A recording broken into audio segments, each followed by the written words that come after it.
Hello and welcome to my YouTube channel, AnatomyMentor. Today I'm going to be discussing the topic of embryology, which is the development of the limbs. So this is an important topic and an interesting one. Today we shall be talking about the early stages of limb development and the development of cartilage and bones in limbs, the growth and positioning of the limbs along the three axes of development, which I'll also discuss on the digital models. And I shall correlate the appearance of ossification centers with age calculation and its clinical significance, and also describe limb musculature, innervation, and blood supply, and the limb anomalies at the end. So regarding the development of the limbs, it is at the end of the 4th week of development that the beginning of our arms and legs, that is the limb buds, they appear as small elevations or projections on the ventrolateral body wall of the developing embryo. The forelimb bud, it appears first, it is 1 or 2 days ahead in all stages of development in comparison to the lower limb bud. The forelimb bud, it makes its appearance opposite the caudal cervical segments, whereas the upper limb bud, it appears opposite the lumbar and upper sacral segments. And remember, each limb bud is consisting of a mesodermal core, which has been derived from the parietal layer of lateral plate mesoderm, surrounded by a single layer of cuboidal cells known as the ectoderm. So here is a lateral view of the developing embryo in the 4th week of development, or 28 days. And we can see over here is the location of the upper limb bud, and here is the lower limb bud. So they have appeared on the ventrolateral aspect of the body wall. The location of upper limb bud, you can see, is higher, and it is opposite the lower or caudal cervical segments, whereas the lower limb bud, it has appeared opposite the lumbar or the upper sacral segments. If we look at this area over here, which are these segmental somites, they are present in the backbone region of this developing embryo. So here is now a comparison of the embryo in the 5th, 6th, and 8th weeks of development. We can see the appearance of the upper limb, which was initially just a bulge or a prominence. You can see the morphological changes which take place, finally giving it the appearance similar to that in the adult upper limbs, and such changes also take place in the lower limb bud. These are known as the morphological changes. And now I'm going to discuss a little in detail the morphological changes which take place during development of the limbs. So our focus right now is going to be on the development of the upper limbs. And this is during the time period which is from the 5th week till the 8th week of human development.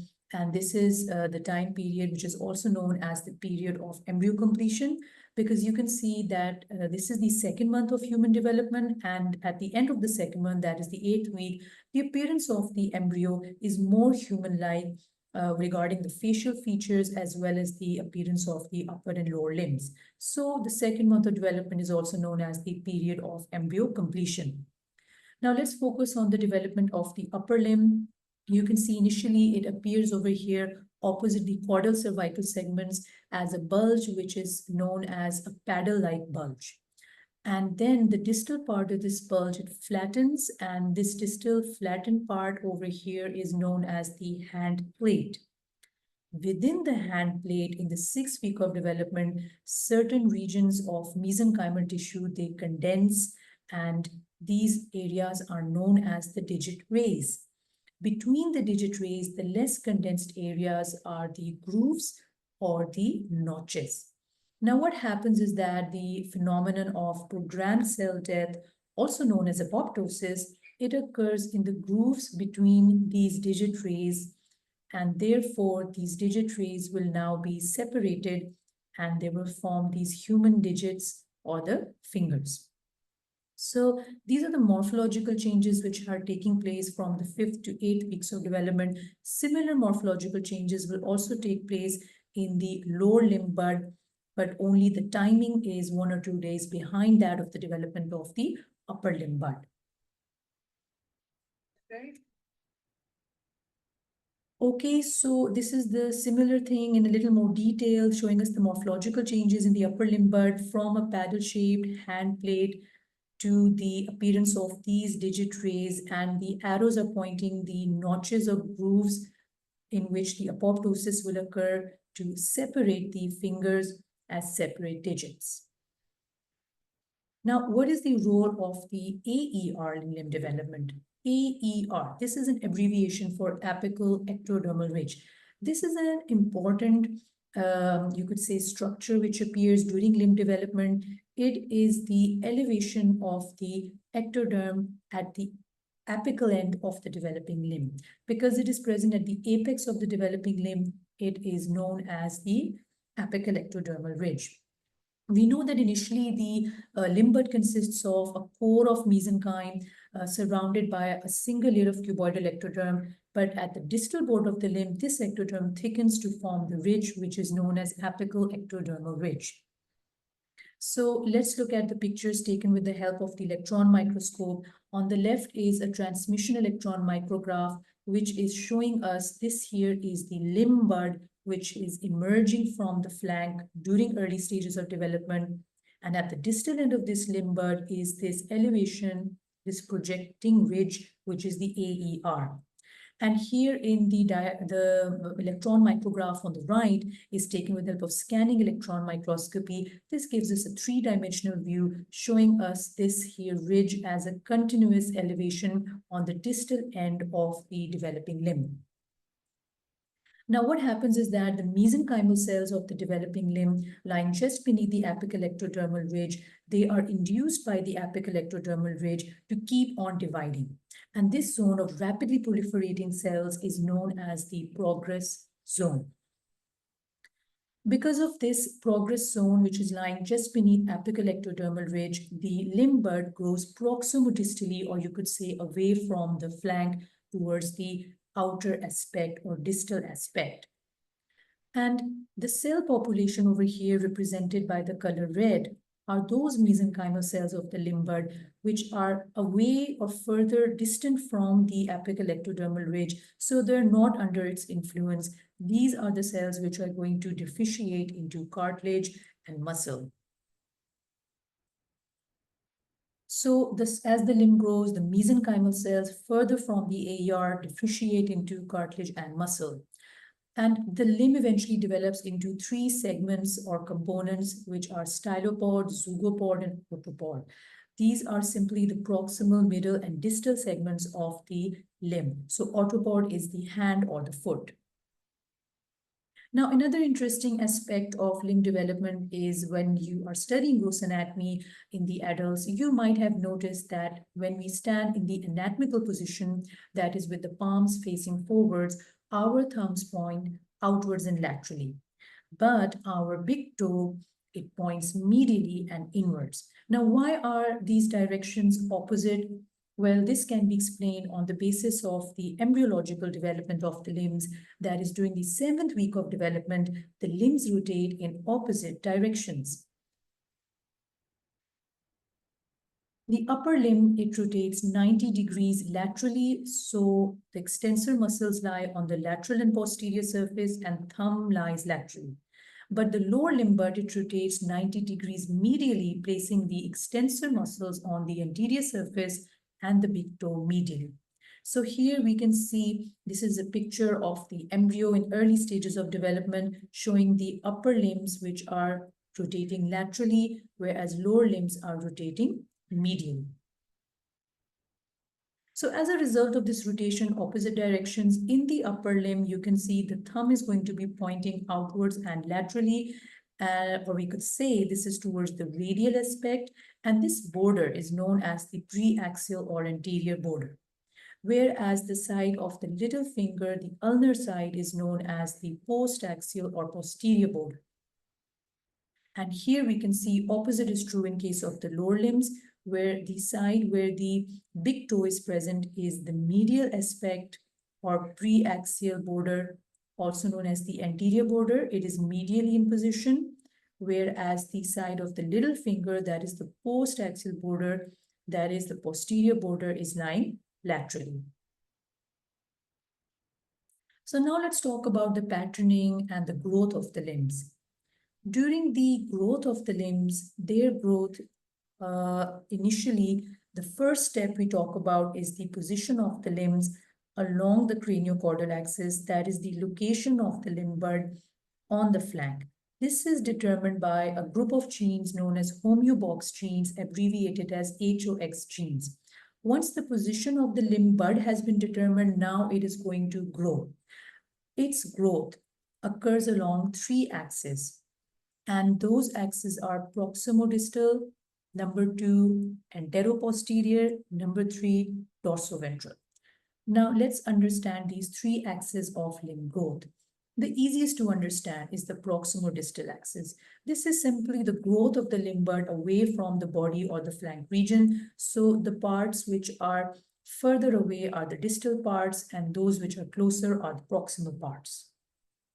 Then comes the dorsoventral axis. Like I told you, in the anatomical position, the palms are facing forwards, so that is the ventral surface along with the adjoining area, whereas the back side of our hand and the adjoining area is the dorsal surface. So that is the positioning of the limbs along the dorsoventral axis, and this is controlled by different genes and proteins expressed by those genes. The third axis of development is anteroposterior axis. Now, this is the one which determines which border will be preaxial and which will be postaxial.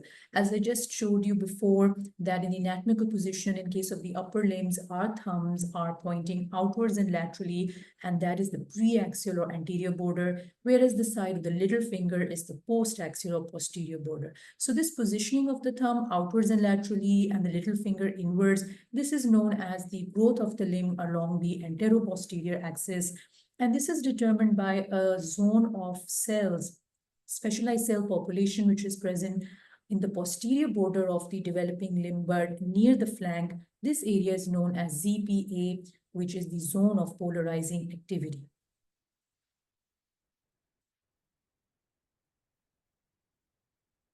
So I included this picture of the anatomical position just to recall and understand that this here is the ventral surface of our upper limb, whereas the palms are facing forward and adjacent area. And here is the dorsal aspect of the upper limb, which is the back side of our hand and adjoining area. Whereas it is opposite in case of the lower limbs. You can see over here that the part which is on the front is actually the dorsal surface, and you can see over here that the part on the back, that is the ventral surface with the adjoining lower aspect of the foot, that is the sole of the foot, which is ventral. Also, you can see the position of the thumb, which is outwards and laterally in case of upper limb. And over here in the lower limb, the big toe that is pointing, that is facing medially. So this is also opposite because, as I told you, the limb buds, they rotate in opposite directions.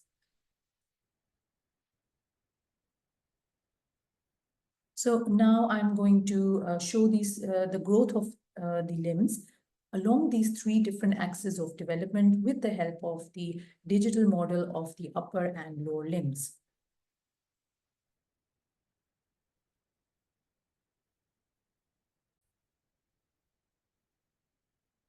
So here I have a digital model of the upper limb, and we are going to look at the three axes of limb development.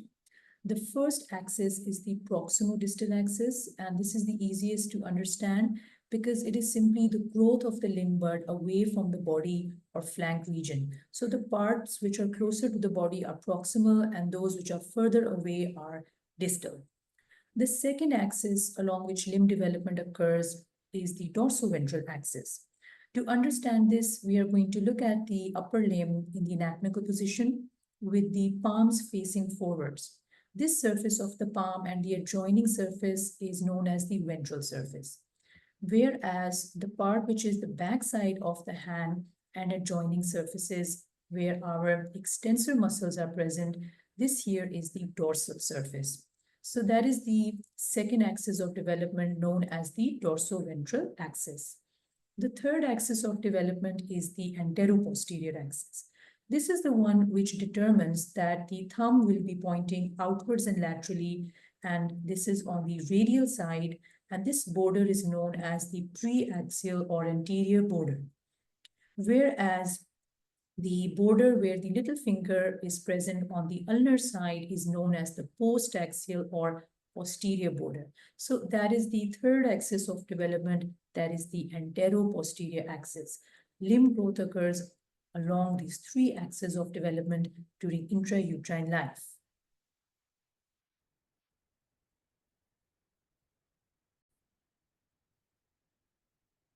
Now let's compare it to the digital model of the lower limb, where we are going to look at the three axes of development.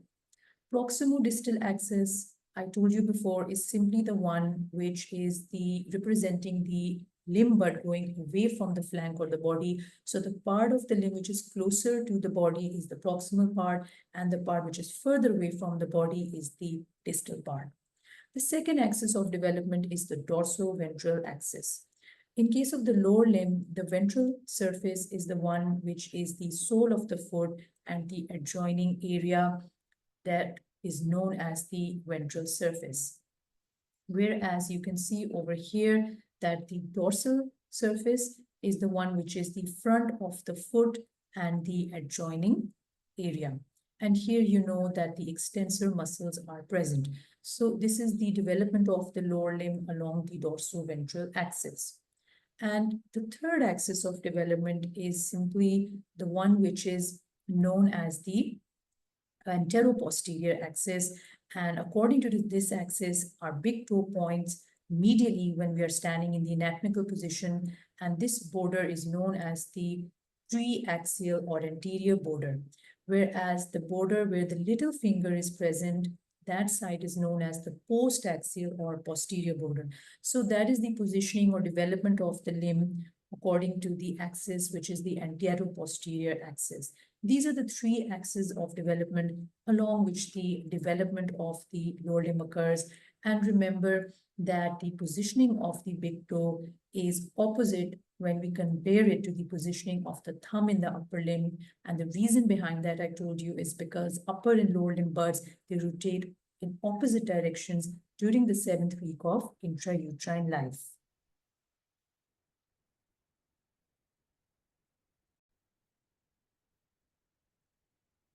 Let's talk about the formation of the skeleton within the limbs. Well, during development, keep this in mind that the mesenchyme of the limbs is derived from the parietal layer of lateral plate mesoderm. And this then gives rise to, number one, the dermis of the skin of the limbs. Also, number two, the bones and cartilage of the limbs. And number three, the connective tissue, ligaments, and blood vessels of the limbs. Now, the formation of cartilage precedes the appearance of bone.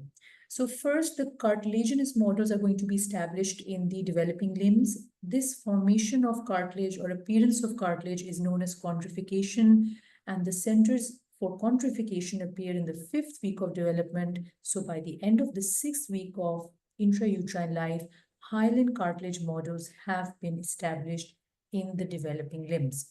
So here you can see schematic longitudinal sections of the upper limb of human embryo showing the development of cartilaginous bones. And you can see initially there is a single layer of cuboidal ectoderm which is surrounding the mesenchymal core in the developing limb. And here the appearance of cartilage is marked by these mesenchymal primordia, which will form the humerus, radius ulna, and the carpal bones in the hand. And eventually a hyaline cartilage model will be established in the 6th week of development.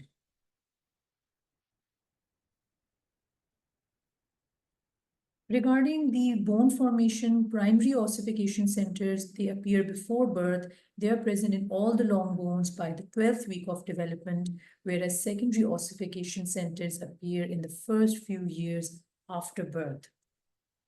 And at the time of birth, the diaphysis, which is the shaft where the primary ossification center has appeared, is usually completely ossified, but the epiphysis, where the secondary ossification centers appear, they are still cartilaginous. Now, there is a specific region known as the growth plate region. It is the area where there is cartilage. So it's also called the cartilage plate or the epiphyseal plate, which temporarily remains between the diaphysis and the epiphysis.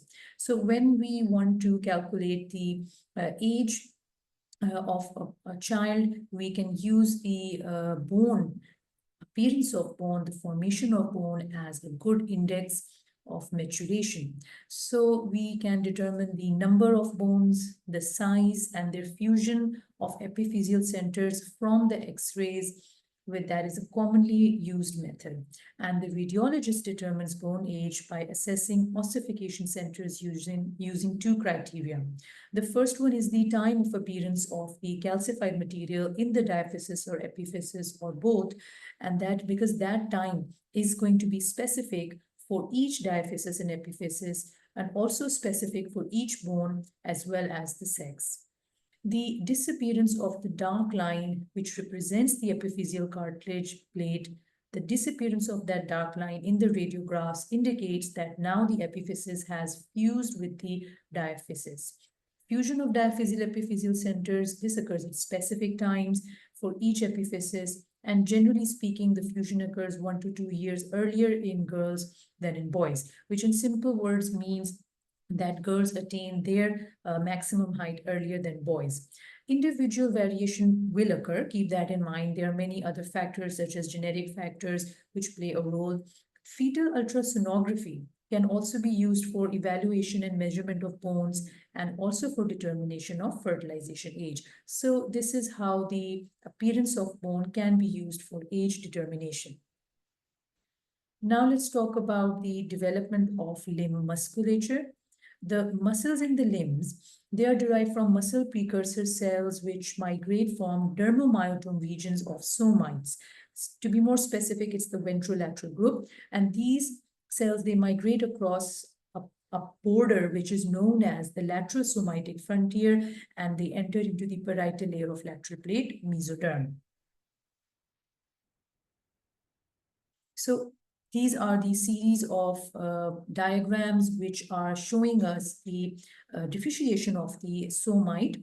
So here is the cross section through the somite, which is a donut shape having a lumen and these epithelial cells in the wall. Now what happens is that these epithelial cells, they become mesenchymal and they migrate towards the notochord and neural tube. This portion is known as the sclerotome. You can also see these edges of this portion of somite, which is now known as the dermomyotome. This part is the dermatome, and these two edges in brown are the myotomal regions. So as they dissociate, these cells will cross this border known as lateral somatic frontier to enter the, you can see the somatic layer of the lateral plate, mesoderm. And there they will form the musculature of the limbs.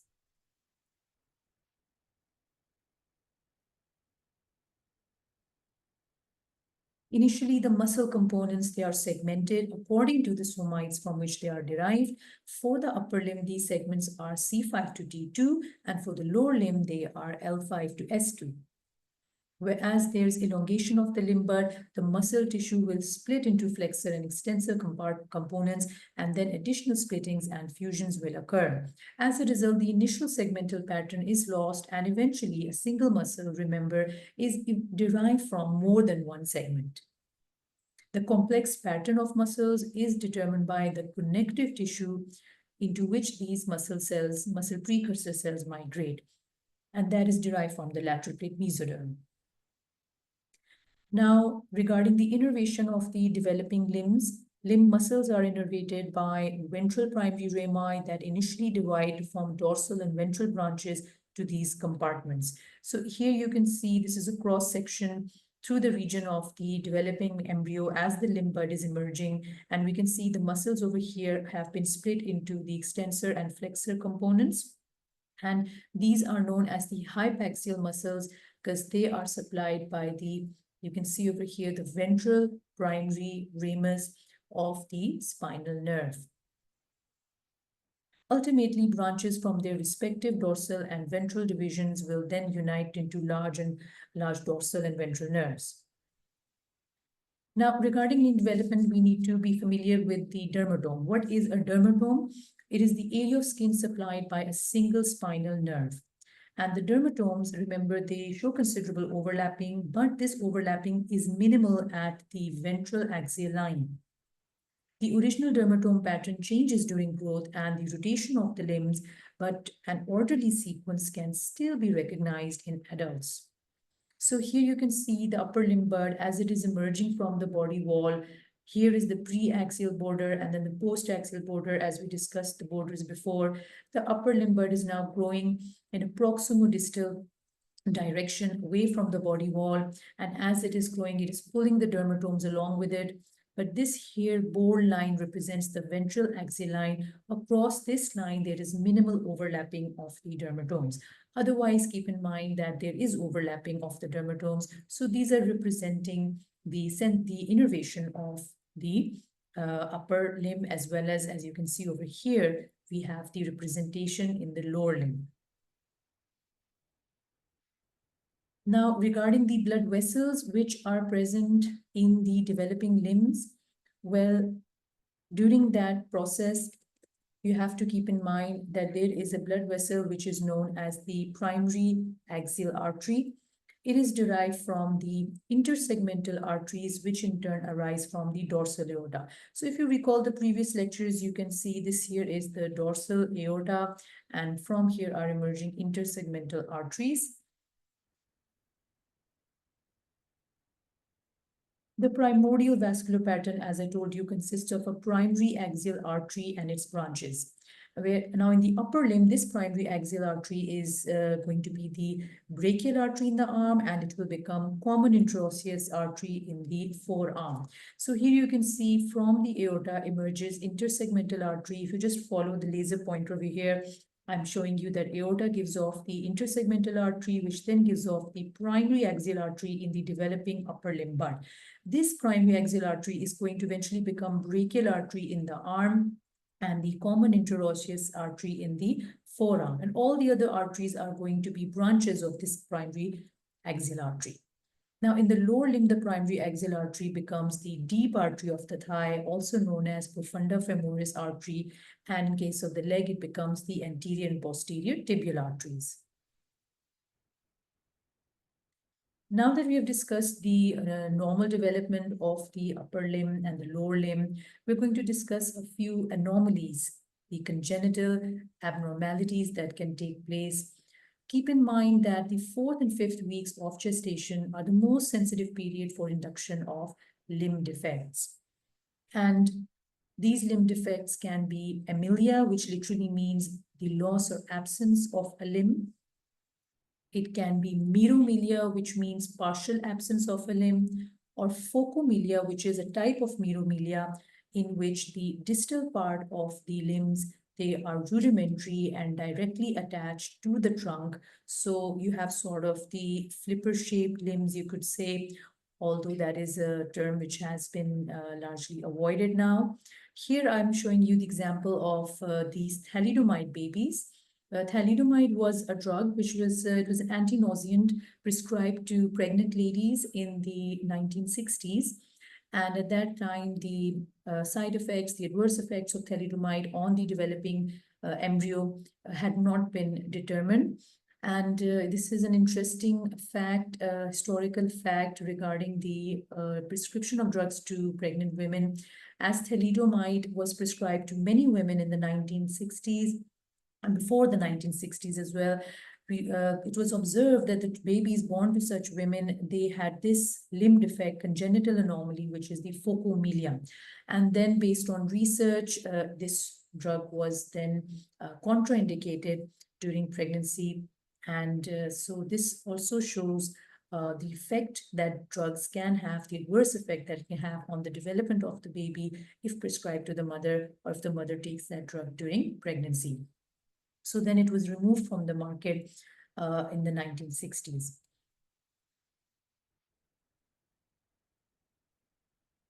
Here is another congenital limb anomaly, which is the brachydactyly, that is the shortening of the fingers. And then the syndactyly, which is the fusion of the fingers. Over here, we have the characteristic web-shaped fingers. And one cause for that would be, as I discussed, that the process of apoptosis occurs between the digit rays for separation of fingers. If that process fails to occur, then the fingers might be attached to one another by webs, which is known as syndactyly. And here is polydactyly, in which the number of fingers will be more than normal.